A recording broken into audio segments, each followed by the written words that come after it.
Hello, welcome to the ninth module of the mushroom farming course. In this module, we'll be addressing mushroom farm management and scaling techniques. By the end of this module, you would know how best to move from your small room to a big enterprise, grow smart, and grow big.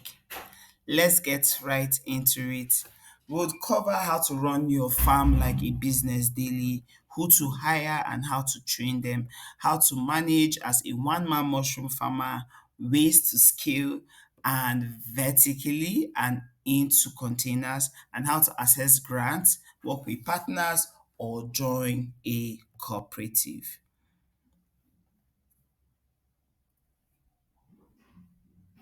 So there are few morning routine checks and midday checks you should do on your farm. In the morning, open your ventilations or windows, check your temperature and humidity, write it down, check your mist bags or wall, especially if you're in the fruiting stage. Check spots for contamination, remove any harvested mushroom, and then in the midday, pack or sort your harvested mushroom, log in your harvest in your record book, wipe your surfaces when needed, and then you're good. I usually used to advise that you print these routines and you just stick it on your farm so that people don't miss out on it. Now, your daily operations in the evening should be light misting of the walls, especially if you are fruiting, lock your space and reduce your light entering at night and plan for your next day. So if it's your harvest day, plan for it. If it's your day for delivery, plan for it. If it's your day for cleaning, plan for it. You plan for these things the evening before. And on a weekly basis, I always used to advise that you have like a full farm cleanup, clean up your floors, your tools, your rack, check your inventory. How many bags do you have? How many pounds do you have? Do you still have labels? Then try to also communicate with your buyers and your customers. And lastly, upload all of your sales and expenses into a digital tracker, which you can always access from anywhere. If you're running a one-man business, right, you're doing a lot of multitasking, like the agripreneur work, the mushroom solo operator. Your core responsibility should just be around your substrate prepping, bagging, and inoculation. I would always say that do not begin to produce your spawns, just buy spawns from people. Then focus on your farm cleaning and monitoring, your harvesting, your drying, and your packaging. Maybe at the point where you are mixing your substrates, you could get somebody to just help you out with it, and that's it. And keeping your farm record is solely your responsibility. Your marketing and sales also falls on your table. Ordering your supplies and liaising with buyers is also the key work you'll be doing. Managing your social media and delivery, God, it is your work. I always used to advise if you run a one-man mushroom business, automation should be your friend. WhatsApp automatic reply, get your labels, use shared Google Sheet. I would even advise that you learn how to become an agro digital officer, and Agrodemy is the only school in the world that trains people to become agro digital officer, which is a training that gets you to know how to integrate technology to any of your agricultural business to make it a lot more seamless. So I advise that please just go take the agro digital officer program. It's a six pathway program, but it's something that's going to change your life forever because you can even become a mushroom agro digital officer and help other mushroom farmers around you digitize their agri business. Now, the next thing you want to look at is hiring, right? If you don't want to take the training, I usually would advise look out to hire an agro digital officer. So I would say, when do you hire? Hire when you produce more than 200 bags per cycle, when you have missed harvest windows or you are delaying customers' orders a lot, when you notice that you want to expand into value addition, or you are not doing farm visit, or you are beginning to train others. I always used to say start with a part-time person or a trainee, train the person and then you monitor how the person is doing your job. I always used to advise when you do that, the first thing I always say is get a freelance agro digital officer if you are not an agro digital officer to help you digitize your process, or you take the agro digital officer program by Agrodemy and digitize your process by yourself before you hire your part-time trainee to help you, to get your work a lot more seamless. very, very seamless, I must say. Hiring is a good thing, especially when your business is growing. Now, there are a couple of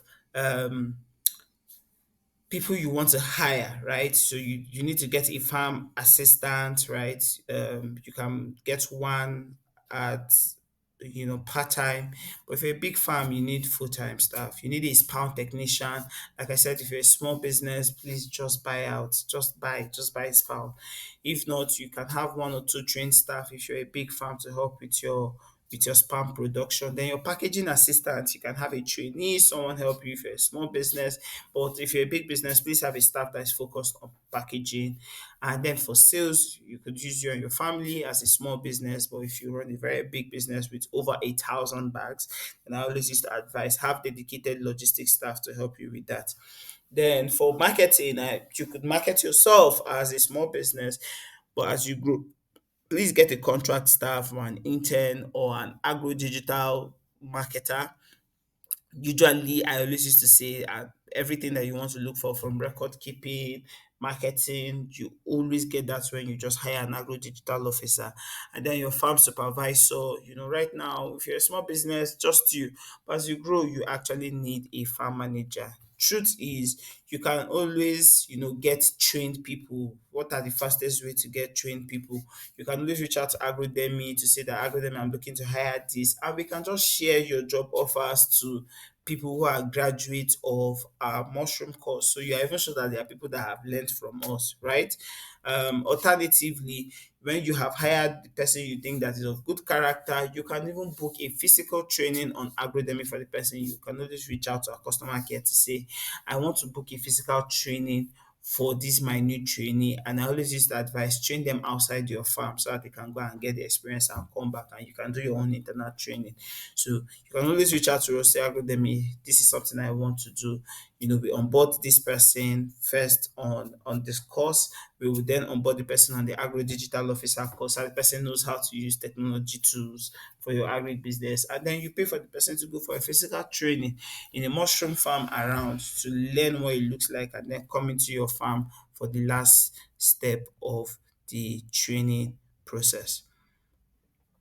Something I want to then mention is that if you are trying to scale, right, you want to scale into a vertical or a container farm.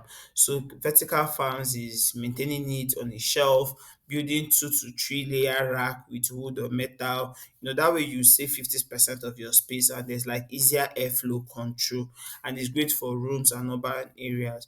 But then if you want to go a lot bigger, you need to now do warehouse conversion, buy an old warehouse, a old poultry or fish structure, add shelves, ventilation, check the hygiene measures, and then you can also use that place for drying, value addition, and even training if you want to train, right?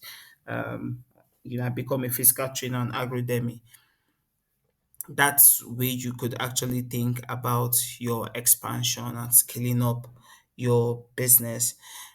Then, if you want to do like a container based mushroom farm, you just need a 20 or 40 feet container, control the environment, make sure you have fan, your misting, your solar, then you produce 5 times more in that same space. And the thing about container farms is that you can move them and it's scalable and can cost you around 2 million for setup.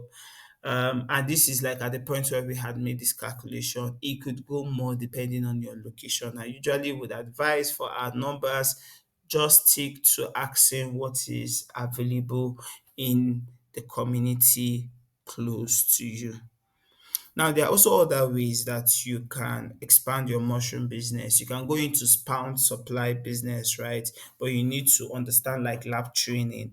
We had addressed this in like the module 5 of this course, right?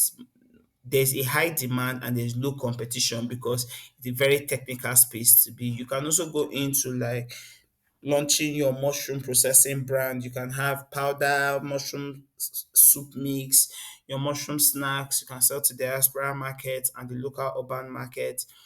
And you can also decide to start offering mushroom training services. So boot camps, you can farm visit, And honestly, Agrodemy is your best bet for that, right? Just sign up on Agrodemy, reach out to us, tell us that you want to go into physical training. We would host you on our physical training marketplace. And you charge for hands-on courses typically because there's always a free course on Agrodemy for them to learn. What people usually go there to look for is physical training. This is where you then partner with us to sell your physical training and on-site training. Other ways you can also expand is you can begin to think about supplying to schools, to hospitals, or restaurants, maybe bulk weekly sales, offer contract growing option where you grow for like you tell them the cost of growing, give them your charges, and you grow and harvest and everything belongs to them, right? Another way you could think about expanding is building an online store, just a simple store where you sell fresh mushroom, dried mushroom, the mushroom kit that you have, and then you accept mobile payment and WhatsApp orders, and you're good to go, right? So these are like six major way you can expand. And then for grants, I always used to advise look at Mastercard Foundation grants, GIZ, USAID, AFDB. The Nigerian government have a lot of grants where, and there's even the Tony Elumelu Fund grant. But the point is beyond 2024 to 2026 and a year beyond, anytime you are watching this video, simply just type agricultural grant and the year that you are in, and you'll find so many agricultural grants.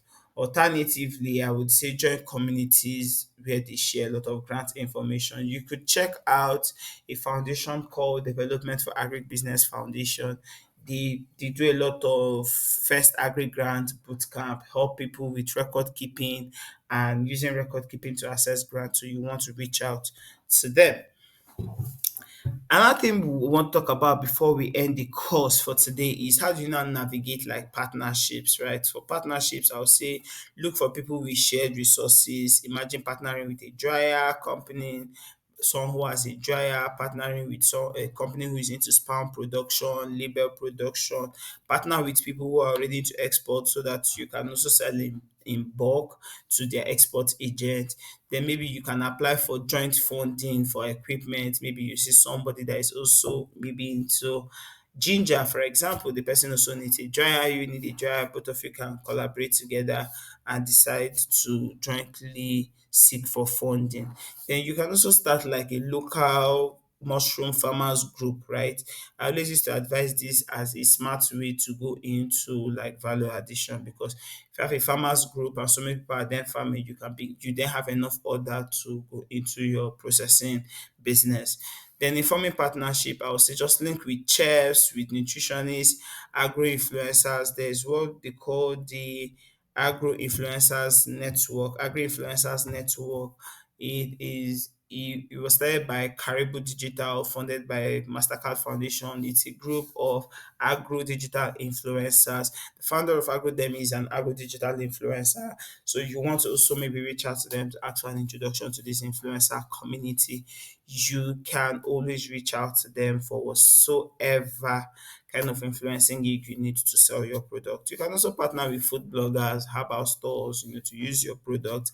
And lastly, you can collaborate with schools where you do training like Agrodemy, which is what I had mentioned, coming on board on Agrodemy as a physical training partner, so that whenever somebody close to you comes to Agrodemy for physical training in mushroom, we can always send them to you at your price.